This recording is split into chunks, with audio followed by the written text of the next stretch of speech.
Salve Bapak Ibu dan saudara-saudariku yang terkasih dalam Kristus. Rahmat Tuhan beserta kita. Hari ini kita bertemu di dalam renungan harian Katolik, hari Jumat 7 Februari 2025. Saudara-saudariku yang terkasih, Injil bagi kita hari ini diambil dari Injil Markus bab 6 ayat 14 sampai 29. Di dalam Injil hari ini disuguhkan kepada kita dua tokoh, yakni Herodes dan Yohanes Pembaptis.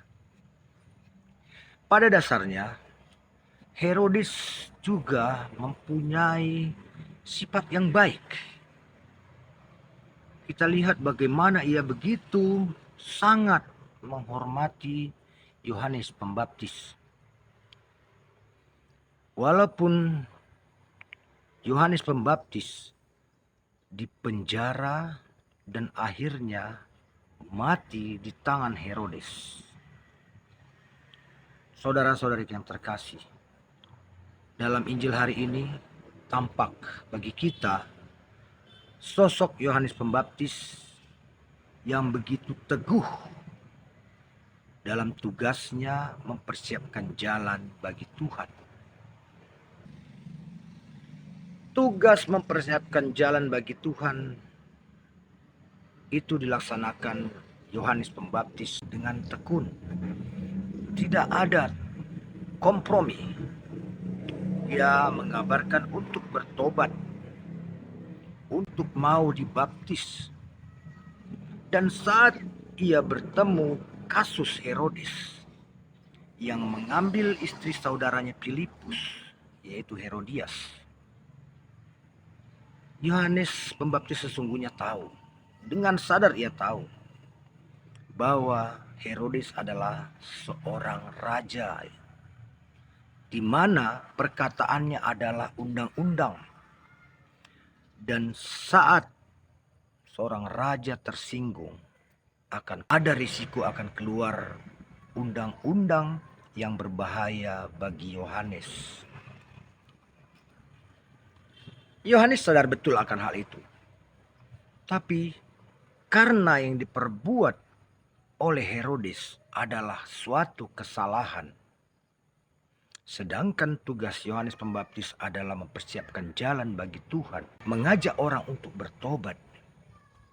Dengan berani dan lantang Yohanes mengingatkan Herodes.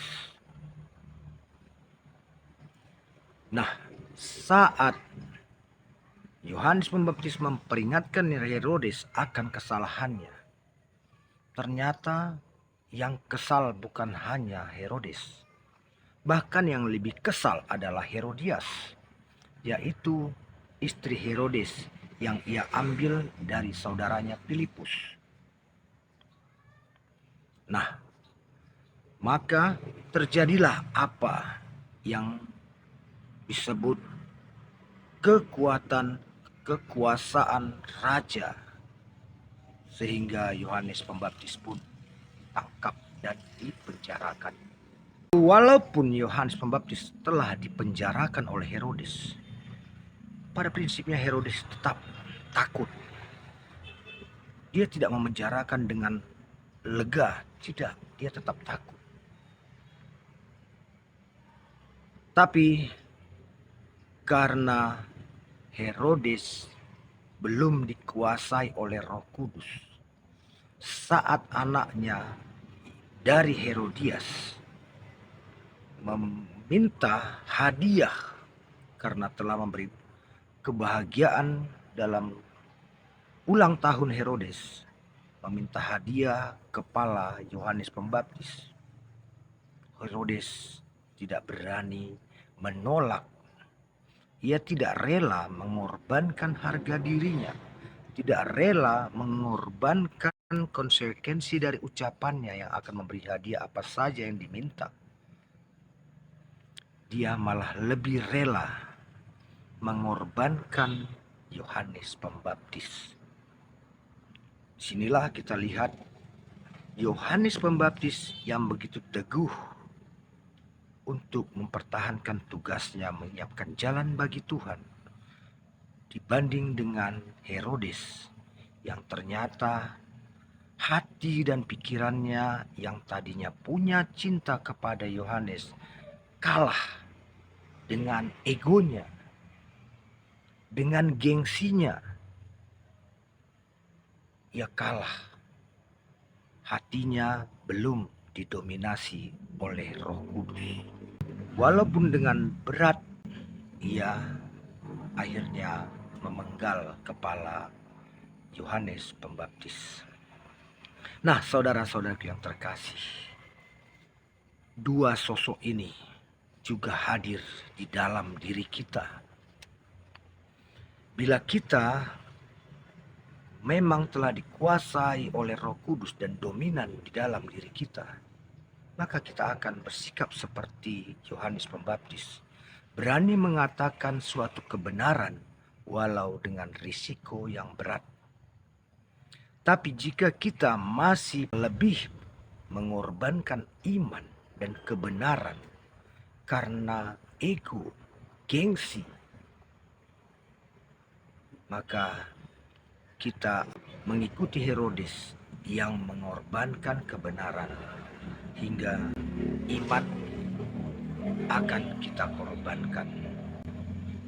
Saudara-saudara yang terkasih, dalam iman kita mengimani Tritunggal Maha Kudus, Allah Bapa, Allah Putra, dan Allah Roh Kudus. Dan saat Yesus akan naik ke surga, dia juga berpesan bahwa akan mengutus roh penghibur, yaitu Roh Kudus. Tapi coba kita introspeksi. Pernahkah atau seringkah kita saat berdoa memohon bimbingan Roh Kudus dalam perjalanan hidup kita agar kita kuat dalam kebenaran, agar Roh Kudus yang mendominasi hati dan pikiran kita? Atau Roh Kudus itu kita sebut hanya saat membuat tanda salib, namun kita tidak pernah menyapa Roh Kudus? Sedangkan Yesus mengatakan ia naik ke surga dan mengutus Roh Kudus menjadi roh penghibur bagi kita. Mari kita coba introspeksi. Saat kita berdoa, kita mulai bila belum pernah untuk sesering mungkin menyapa Roh Kudus, Allah Roh Kudus, agar selalu membimbing kita, meneguhkan kita saat kita lemah, saat kita harus memilih suatu pilihan, agar pilihan kita itu atas bimbingan Roh Kudus. Saudara-saudari yang terkasih, semoga lewat renungan hari ini kita menjadi pribadi yang meneladani Yohanes yang berani berkata benar walau berhadapan dengan risiko berat. Dan itu dapat kita peroleh bila kita dikuatkan, dibantu oleh kuasa Roh Kudus. Amin. Rahmat Tuhan beserta kita.